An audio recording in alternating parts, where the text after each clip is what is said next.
Great. Yeah, my name is Bo Kennedy. I work for a company called Ovation Data Services. Most of you have probably never heard of it. We're based in Houston, Texas, but we also have offices in London. Two offices, actually, one in Orpington near Kent, and the other actually in Soho. We're a data management company in that we take digital assets and we preserve them for the duration of their life. And to put that in perspective, I have two children, 21 and 23. They really have never known a world without the internet, or as they call it, the interwebs, and cell phones. And when they got their cell phones with little cameras on them, they started taking pictures of everything they could see. And when they got Facebook, they started posting all those pictures on Facebook. And I wanted to caution them at one point. I said, just keep in mind, digital is forever. So if you're going to take a picture of yourself doing something silly and you put it on the internet, it's going to be there for the rest of your life and come up at the most embarrassing time. Well, our job as Ovation Data Services is to take those digital assets, not generally pictures, but big data, and preserve them from the time they were created, often in the 1960s or the 50s, and keep them viable forever, effectively. And to put that in perspective, we've been talking about this already. You can see the curve, the growth rate in data. This question mark up there is the 40 zettabytes. Who really knows how high it's going to be? As you can see, the curve is accelerating. The total amount of data in the world is a staggering quantity. Right now, we're at 2015, and it says 7 point something zettabytes. That's total data in the world. This is Ovation Data's growth. If you look, and I'm looking down at the slide so I can read it, in 2004 is when we crossed a threshold of having 1 petabyte of data pass through our doors in a given year. You can see in 2014, we routinely have 6 petabytes passing, or by 2014, we've had 6 petabytes passing through on an annual basis. And that is just transferred petabytes. That's not internal production work or anything we might do involving quality control or anything like that. Now, to get there, obviously we've gone through a lot of different types of media over the era, so this is a little trip down memory lane. Punch cards, obviously, you can see the length of duration that those have been around. Obviously, they're gone now, but they were around for quite a while. Magnetic tape is still very much alive. Obviously, we've heard today that it's still going to be a viable medium for a long time. Then you got the other opportunities, but at the very top you see the cloud. And the cloud is very recent, 2010 to 2015, although they've been pushing what they used to call web services. Now it's the cloud, as long as from the year 2000. It took a while for internet performance to get to a level where individual WAN connections could support it. Now this is a real trip down memory lane. This is actually in our offices. We have this in our conference room. We call it the Media Museum. You can see the development of architecture and magnetic media, digital media. 1950s Magnadisc, 7-track tape. Then you got the 9-track tape, which essentially set what we think of as the byte, as the standard byte size of 8 bits with 1 track for parity. And then you can see the explosion of media through the 80s and 90s and 2000s. We don't have a 2010s because essentially that's when the cloud became viable and we started moving more and more data onto the interwebs. Now the real target for us with SpectraLogic to date has been the media and entertainment market. The media and entertainment market is obviously growing very fast.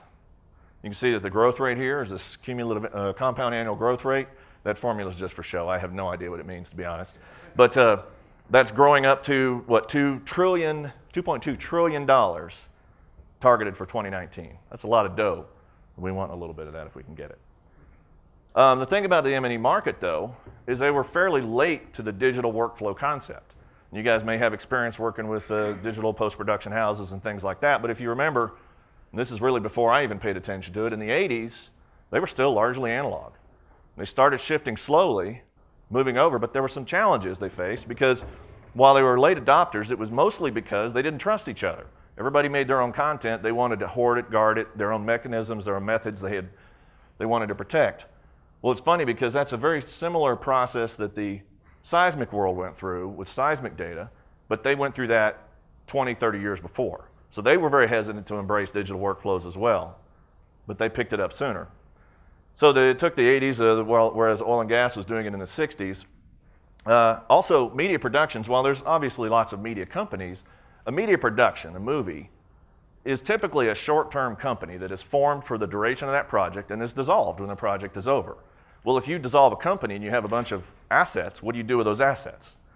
Well, that's why they don't want to buy anything. So they're hesitant to go out and purchase a bunch of equipment for a particular project because then they have to do something with that afterward, or they have to sell it, or it's just a big mess.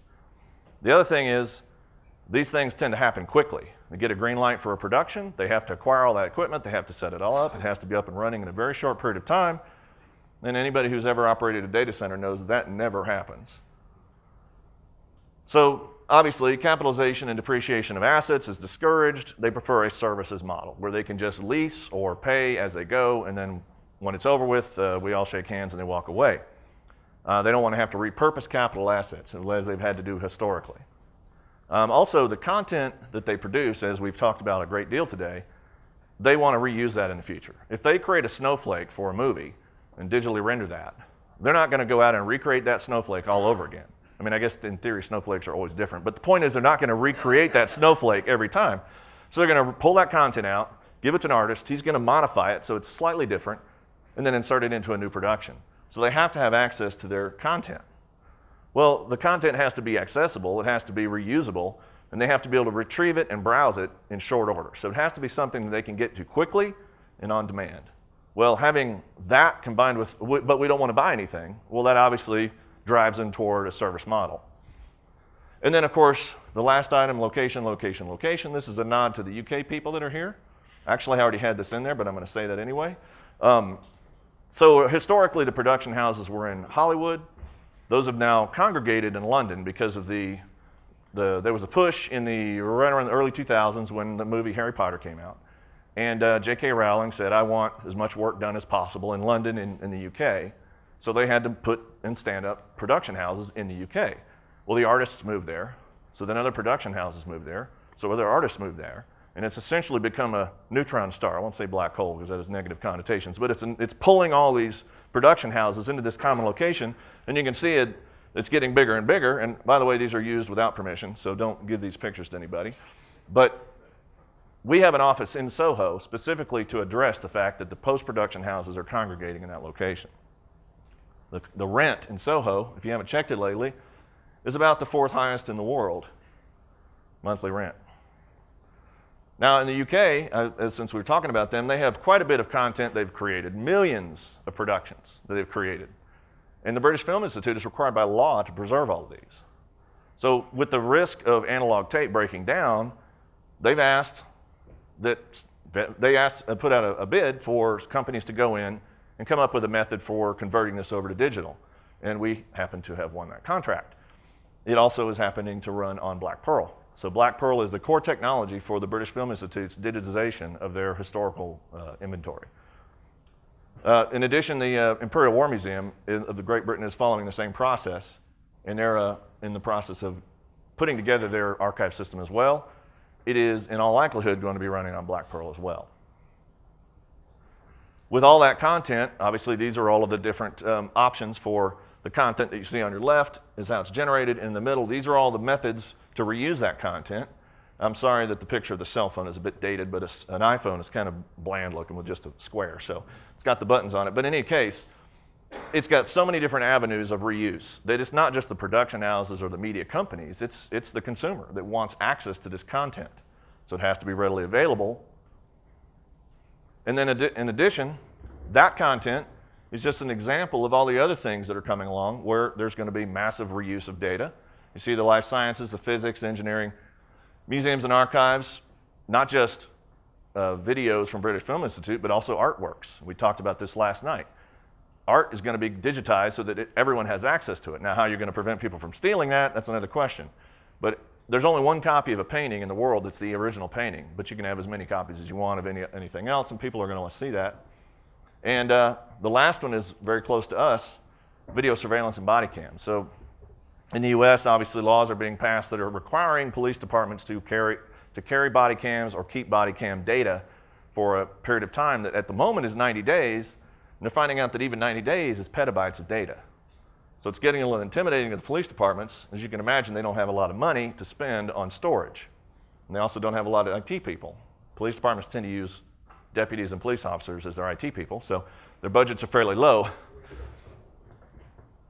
Hundreds of petabytes per opportunity. If you think about the media and entertainment market as we were talking about that, and you add these others to it, you can see it's not exponential. I mean, it's logarithmic now. I mean, you may recall an analogy from a long time ago called the wheat and chessboard equation, and it was if you take a piece of wheat and put it on the first square of the chessboard, and then you multiply that times 2, then times 2, and then times 2. Eventually you get to 2 to the 64th power. If anybody has a calculator, I'm not going to do it for you, but you might run out of digits. Just 2 to the 64th is a staggering number. So exponential is a terrifying number if you're trying to figure out where you're going to store all of this data. By the way, this Large Hadron Collider, David had that on there earlier, and I said, darn it, I was going to talk about that. And also this little square down here you see with the satellite dishes, that's the square kilometer array. That's a rendering. That's not the real deal. But I do want to throw out one little tidbit on the Large Hadron Collider. That 100 petabytes of data that it requires is from 0.001% of the total data that thing generates. So just dialing it up by a fraction of a percent will increase the amount of data it requires exponentially. So with all of these different verticals, our two keys at Ovation Data are media and entertainment, which we have a large presence, and then our historical vertical that we have most of our experience in, and that is in the oil and gas market. Oil and gas, specifically seismic data. So there is a life cycle that data goes through, and it's very similar for both the seismic world and the media and entertainment world, and quite frankly, it'll extend to any type of data that is intended to be kept forever.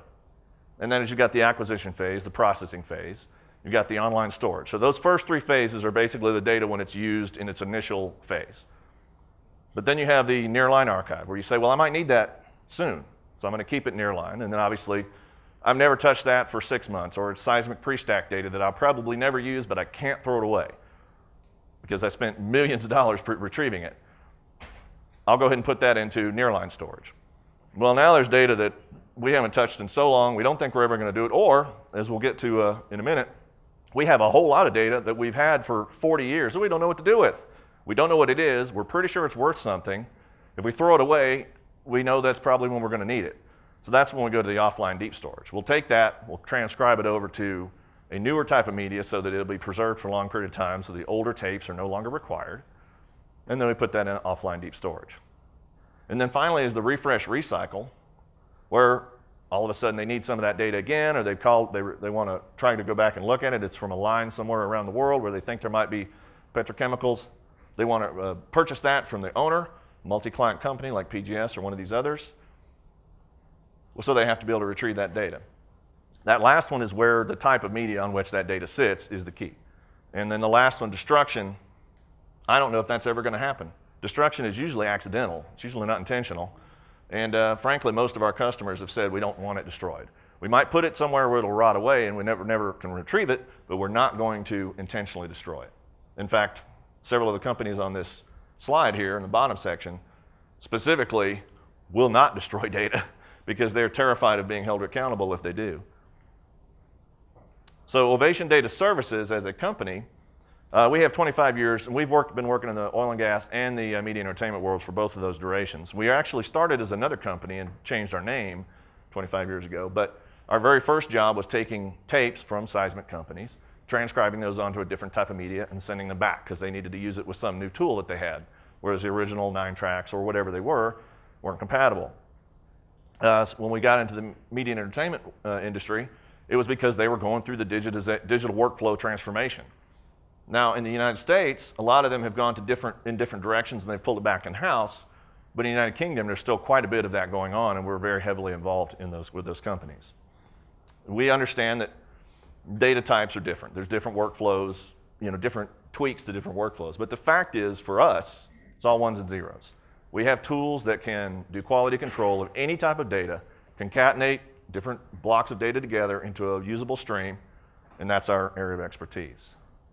Now, this is all fluff, but it's genuinely true. We're a global leader in oil and gas data management. We have several of the companies you saw in there. We actually have their media inventories on our premises, split between our 2 locations, so we have that geographic diversity.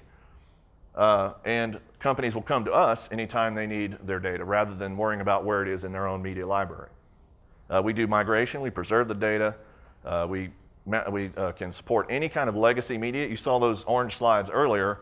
We can support every single type of media that's on those slides. We support every one. We even have a Magnadisc drive, believe it or not, in our facility. We obviously have the unmatched data management because we understand the type of data they're giving us. We preserve it, and we have qualified geophysicists on staff writing utilities that actually allow us to go through and do time slices, et cetera. And if you add up the total amount of data we currently manage for a company you've never heard of, 100 billion in customer assets, approximately at this time. So this is where we get to the cloud, and we've been talking about the cloud all day. Well, the companies we work with, post-production houses, the seismic companies, even the big oil companies that have their own geoseismic libraries, they don't trust the public cloud. It's because it has a bad reputation, in theory, of being accessible to anybody. Well, obviously, the cloud it already has security, it has restricted access, it has the things you can desire, but there's still that level of trust of their personal assets. They want someone that understands the data that they're producing and has managed their data in the past. And they asked us to do this. This was not something we came up with on our own, and so we started working on it. Essentially, it's a storage as a service or an infrastructure as a service model.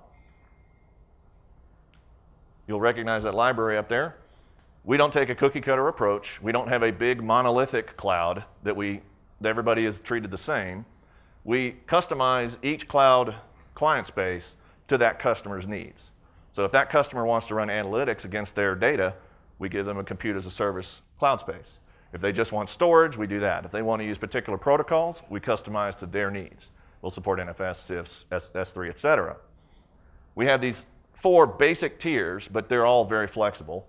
And the first one is the traditional nearline archive. The second one is the private archive services, where we give them the take copy, but we also provide it online so they can access it. And we do what's called an automatic uplift or stewardship of their data, where when new media comes along, LTO7, 3592JC, will automatically transcribe all of their data from the old technology to the new technology without any additional cost to them. The extended archive services is now when we start adding in the additional protocols. And really the only time that is an issue or comes up is if the customer has their own appliance, see Black Pearl, that speaks a certain protocol. They want to have it at their facility and then transfer the data back. And the final is the hybrid service. They will have a gateway at their facility, but we'll control that, we'll own that. So the customer now is simply paying for service to have access to their data, and all of the equipment is ours to be responsible for, and all they have to do is transfer the data onto the system, and then it'll be archived as they need it. So this is the additional services we can offer. And you see down at the bottom, that's a traditional cloud service. You got the tenants and obviously the division between them. And then we offer the typical protocols. You've got ingest and recall. But we also offer these additional capabilities over to the side.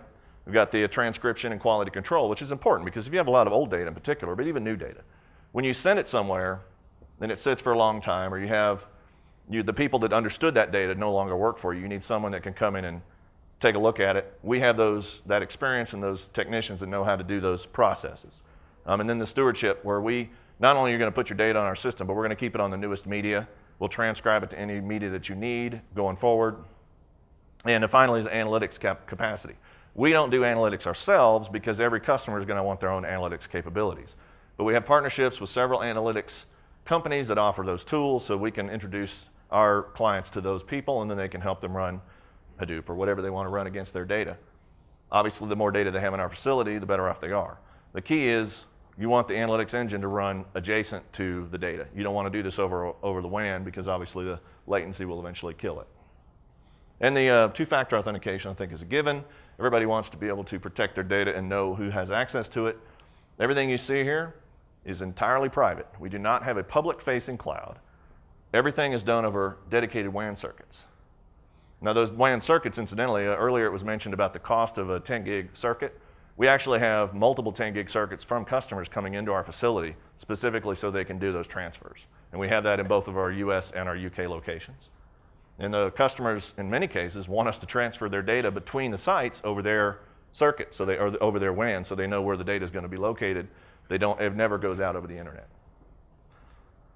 So this is the technology that's going to make it all work. We are obviously close partners with SpectraLogic. We're already using the Black Pearl system in the United Kingdom. We have the Black Pearl in the US. We also have an example of the system that was talked about today, which I can't give any more details about. But we have one of those in our facility that we're doing tests against. And we're strongly considering shifting our entire internal archive system over to this technology. Currently, we use a legacy system that we've been using for a long time, but it's missing a lot of the capabilities we need. Obviously, the S3 protocol is one of those. And the cost per gig for storage, we essentially have that big gap. If you saw the diagram we put up earlier, we had the enterprise storage and they have the tape, and there's that place in the middle. Well, that place in the middle where it's affordable wasn't available previously. So now we're seriously looking at it because of this capability. So that's us. That's where we're located, UK and London. If anybody has any questions about our services or anything like that, don't go to the internet yet because our website is being replaced. It'll be up for SEG, which is in a couple weeks. And we'd rather you see the new one than the old one. But the information is available, and you can always contact me directly. I'll be happy to give my information out to anybody who wants it and talk about how we do things and where we're going to fit the SpectraLogic technology into our workflow.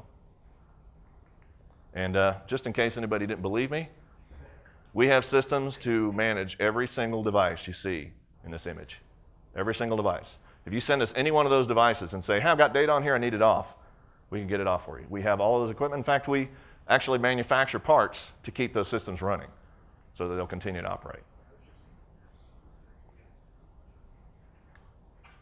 Anybody see anything up there they don't recognize? You don't see it, but actually on the floor in front of it. Oh, on that side? I don't actually know what that one is. It's been hanging up there a good while.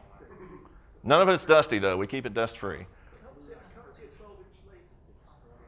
Oh, it's probably up there. There's most of the media are up there. Some of them are hidden behind the others. That's for people to touch. That's why we have the pictures. The pictures are obviously more spread out. But if anybody is ever in Houston and they want to come by our facility and they can walk in there and take a look at it, it's kind of a trip down memory lane.